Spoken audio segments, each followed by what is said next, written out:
നമസ്കാരം. 12 വർഷത്തിന് ശേഷം ബംഗാളിൽ തൃണമൂൽ കോൺഗ്രസ് സഖ്യത്തിന് കളമൊരുങ്ങുമ്പോൾ സംസ്ഥാനത്ത് ബി.ജെ.പിയുടെ കുതിപ്പിന് തടയിടാൻ കോൺഗ്രസുമായുള്ള സഖ്യം ഗുണകരമാകുമെന്നാണ് തൃണമൂലിൻ്റെ വിലയിരുത്തൽ. അതിനാൽ കോൺഗ്രസുമായുള്ള സഖ്യം തൃണമൂൽ കോൺഗ്രസിന് അനിവാര്യമായിരിക്കുകയാണ് എന്നാണ് പൊതുവെയുള്ള വിലയിരുത്തൽ. വർഷങ്ങളായി തങ്ങളെ വിഴുങ്ങുന്ന തൃണമൂലുമായുള്ള സഖ്യത്തിന് സംസ്ഥാന കോൺഗ്രസിന് വൈമനസ്യമാണെങ്കിലും ബി.ജെ.പിയെ പരാജയപ്പെടുത്തുകയെന്ന മുഖ്യ ലക്ഷ്യത്തിനായി അവർക്ക് വിട്ടുവീഴ്ചയ്ക്ക് തയ്യാറാകേണ്ടി വരും. ഹൈക്കമാൻഡ് തീരുമാനിച്ചാൽ സംസ്ഥാന കോൺഗ്രസിന് മുന്നിൽ വേറെ വഴികളില്ല. ബംഗാളിൽ തൃണമൂൽ ഇടത് കോൺഗ്രസ് സഖ്യം സാധ്യമാണെന്ന് കഴിഞ്ഞ ദിവസമാണ് ബംഗാൾ മുഖ്യമന്ത്രി മമതാ ബാനർജി പ്രസ്താവിച്ചത്. എന്നാൽ തൃണമൂലുമായി സഖ്യമില്ലെന്ന് CPM നേതൃത്വം നൽകുന്ന ഇടതുമുന്നണി പ്രഖ്യാപിച്ചു കഴിഞ്ഞു. അതേസമയം തൃണമൂൽ കോൺഗ്രസ് സീറ്റ് വിഭജന ചർച്ചകൾ ആരംഭിച്ചതായി റിപ്പോർട്ടുകളുണ്ട്. 4 സീറ്റാണ് കോൺഗ്രസിന് തൃണമൂലിൻ്റെ വാഗ്ദാനം. 2019 കോൺഗ്രസ് ഒറ്റയ്ക്ക് 2 സീറ്റിൽ വിജയിച്ചിരുന്ന സ്ഥാനത്താണ് 4 സീറ്റ് നൽകാമെന്ന വാഗ്ദാനം തൃണമൂൽ മുന്നോട്ട് വെച്ചത്. മുസ്ലിം വോട്ട് നിർണായകമായ മുർഷിദാബാദ്, മാൽദ ജില്ലകളിലെ സീറ്റുകളിലാണ് കോൺഗ്രസ് വിജയിച്ചത്.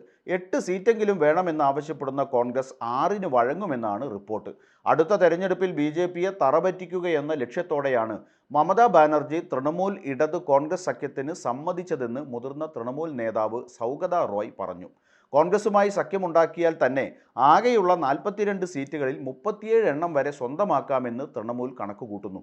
മുർഷിദാബാദ്, മാൽദ ബെൽറ്റിൽ കോൺഗ്രസ് പ്രബല ശക്തിയാണ്.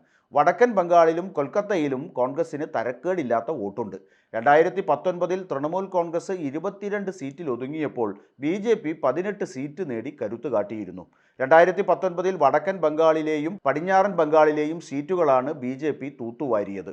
ഒരു കാലത്ത് ഇടതുപക്ഷത്തിൻ്റെ കോട്ടകളായിരുന്നു ഈ ലോക്സഭാ സീറ്റുകൾ. 2024 ലോക്സഭാ തെരഞ്ഞെടുപ്പിൽ 30-ലേറെ സീറ്റ് നേടുകയാണ് മമതയുടെ ലക്ഷ്യം. 2014 34 സീറ്റ് തൃണമൂലിനുണ്ടായിരുന്നു. ജാഗ്രതയോടെയാണ് തൃണമൂലുമായുള്ള സഖ്യ ചർച്ചകളെ കോൺഗ്രസ് സമീപിക്കുന്നത്.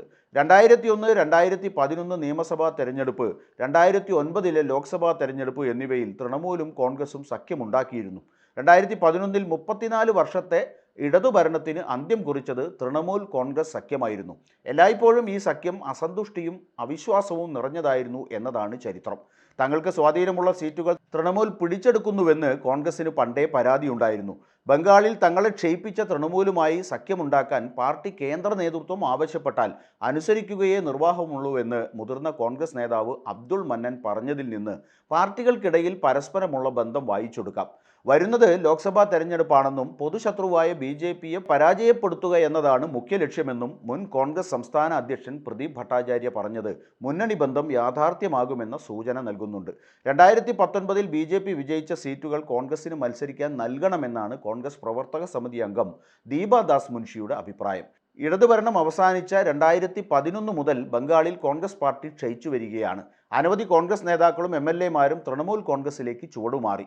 2011-21 കാലഘട്ടത്തിൽ 70 കോൺഗ്രസ് MLA-മാരും 1 MP-യും തൃണമൂലിൽ ചേർന്നു. 1977 വരെ ബംഗാൾ ഭരിക്കുകയും 2011 വരെ പ്രധാന പ്രതിപക്ഷ പാർട്ടിയാവുകയും ചെയ്ത കോൺഗ്രസിന് 2011-ൽ 14% വോട്ടാണ് കിട്ടിയത്. 2021 ആയപ്പോഴേക്കും വോട്ട് വിഹിതം 3%-ആയി ചുരുങ്ങി വല്ലാതെ താഴോട്ട് പോയി. 2016, 2021 നിയമസഭാ തെരഞ്ഞെടുപ്പുകളിൽ കോൺഗ്രസും ഇടതുമുന്നണിയും തമ്മിൽ സഖ്യമുണ്ടാക്കിയിരുന്നു. 2016 തെരഞ്ഞെടുപ്പിൽ കോൺഗ്രസിന് 44 സീറ്റും ഇടതുമുന്നണി 26 സീറ്റും നേടിയെങ്കിൽ 2021 കോൺഗ്രസും CPM-ഉം വട്ടപൂജ്യമായി.